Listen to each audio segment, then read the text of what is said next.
రంగారెడ్డి జిల్లా చేవెళ్ల హైతాబాద్ లోని ప్రభుత్వ భూముల్లో అక్రమ నిర్మాణాలు కూల్చివేత. షాబాద్ మండల పరిధిలోని హైతాబాద్ గ్రామం రెవెన్యూలోని సర్వే నెంబర్ 8లో 42 ఎకరాల ప్రభుత్వ భూముల్లో అక్రమ నిర్మాణాలను తొలగించిన షాబాద్ ఎంఆర్ఓ అధికారులు. ఇష్టానుసారంగా హైతాబాద్ లో ఉన్నటువంటి బడా నాయకులు మాజీ సర్పంచ్ దర్శన్, మాజీ ఉప సర్పంచ్ గోపాల్, బొంబాయి రాజు, రాఘవేందర్ తదితరులు డబ్బుల కోసం వేరే వ్యక్తులకు షాపులు వేసుకుని నెలసరి మామూలు ఇవ్వాలని డిమాండ్ చేశారు.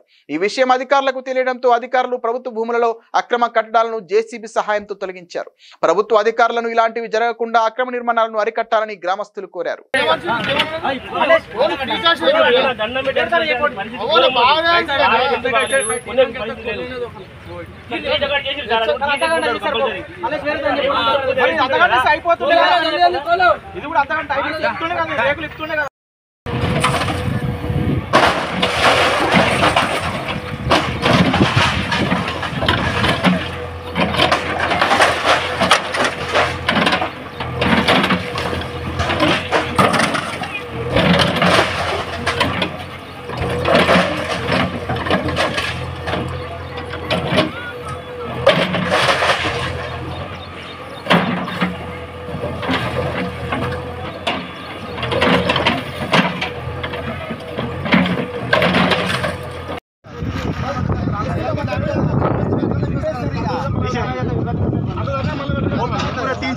షటర్ అయితే తీసి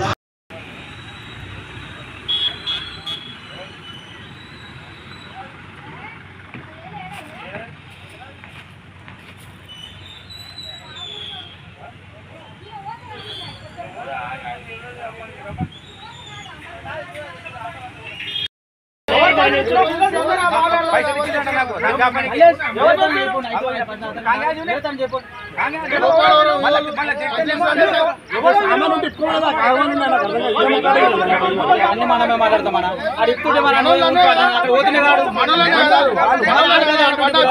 అన్ని మనమే